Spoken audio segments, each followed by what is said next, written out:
Yeah, my concern with where America is at the moment is that this hasn't happened all of a sudden. It's happened very, very quickly over the past year. But this has been a process of decades. And when I think about the tendencies of fascism, the things that people cling to, it almost seems like America's been about half in the bag since before World War II, and it's almost like the way that World War II played out is postponed things. There was an excellent comment. I don't know if I actually started. No, I didn't because I'm a dummy. So sorry, whoever said it. Brilliant point. Was post World War II America did a really, really good job of making Nazism and fascism seem very, very evil. They did a very, very bad job of making it seem unappealing. So the flags, the uniforms, the rallying behind the nationality, the belief in, the oath, all of that sort of stuff, and the preeminence of their military and America's place in the world is naturally number one. All the hard work's been done.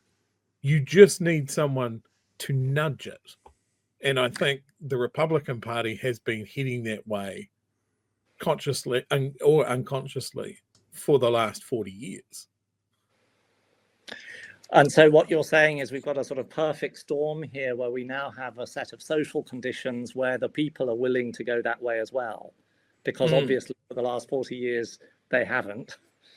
It's kind of that slow progression. Like, this is nothing to be alarmed about. This is nothing to be alarmed about. This is nothing to be alarmed about. And then you're in a place where, oh shit, this is alarming.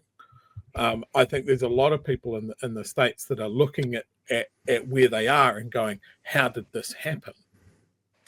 All right. So, yeah, okay. Well, let's accept that. But which of you just said something about New Zealand first, answering to some of those 14 points? Think about how quickly the social fabric, the sort of compact, the Team New Zealand togetherness frayed towards the end of Jacinda Ardern's terms.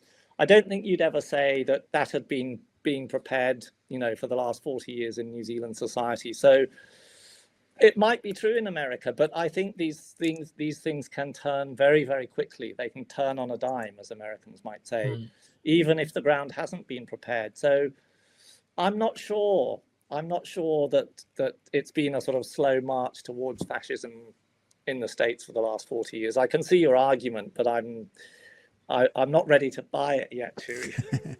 but equally, that was a very fast turn at the end of Jacinda Ardern's term.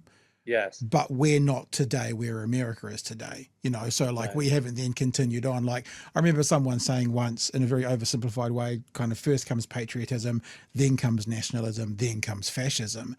And they were talking about America's in that nationalistic. We're lucky in New Zealand because we're patriotic about nothing, nowhere, never. So we're not going to worry about that chart. But America seems to be teetering on the edge of that beyond patriotism into nationalism. What's next? So, so what I think I'm hearing from you is that you both think that America for the last 40 years has been a sort of crypto-fascist or proto-fascist, sort of waiting for the right circumstances. I think what I wonder about America, I'm just a rodeo clown from the bottom of the South Island, but what I wonder about America is, did George W. Bush somewhat prepare the way for Donald Trump? Did Donald Trump term 1 somewhat prepare the way for Donald Trump term 2? And people keep saying, this is not Reagan's Republican Party. They're equally saying in New Zealand, this is not John Key's National Party. Is there just incremental movement? You could easily argue, I guess, people on the other side might say this is not David Longie's Labour Party. Is there incremental movement always for every party in a particular direction? And are American parties on the right heading in that direction, so they're closer today than they were in the early thousands, when they were in the 80s, and there has been a creep? I mean, as a historian, I'm a great believer in creep and increment. You know, history is one day after the other, and it's the accretion of all those hundreds of days and those gentle forces that, you know, create earthquakes. It's a bit, you know, like fault lines or something. Yeah. So there have been stresses on the fault lines of American society, absolutely no doubt, as Chewie says, since World War II. But something has happened. Something has happened, and I'm not quite sure what. I haven't been to the States. I mean, I did my PhD in the States. I lived there for several years, so I got a great sense of it as a very open, very welcoming, anything goes, be your individual self, we will pay for your education. As an amazing sort of leader of the free world, that was my experience of it. I didn't see anything like this, Chewie, coming in my 4 years of living in the United States. And I think I'll clarify my point here a little bit as well. I'm certainly not saying that this is like a plan. I don't think that this is something that, like, if we just move very, very slowly, we can get to our goal, which is fascism. I think through a case of just democratic short-sightedness that it's happened. It's like, we've got to beat the Democrats.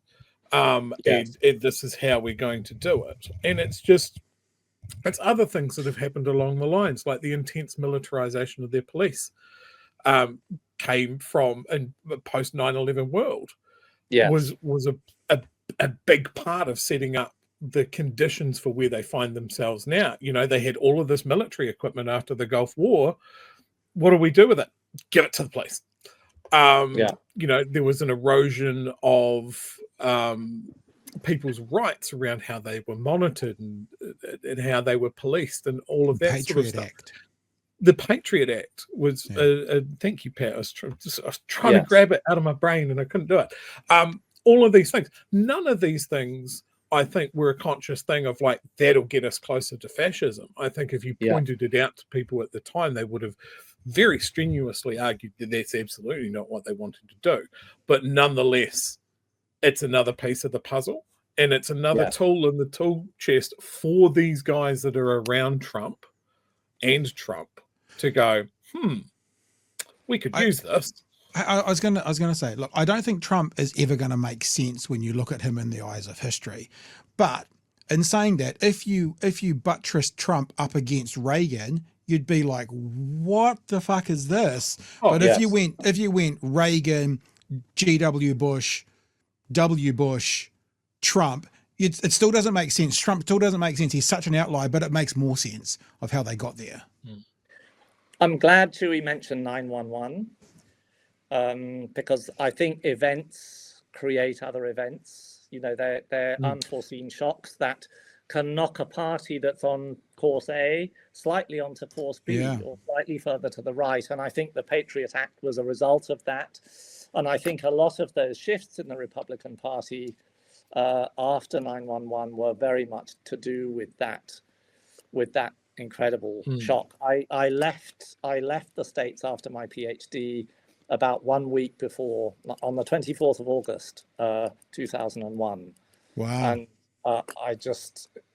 I know the place was different when I went back there, really, really different. So I think events are really, I mean, I'm a historian, so obviously I think that's interesting. Things aren't planned, but you get a very, very complex combination of particular personalities, particular, as the Germans say, zeitgeist, sort of feelings of the time, particular events, and that's what historians try and unravel. We're not that great at unraveling the present.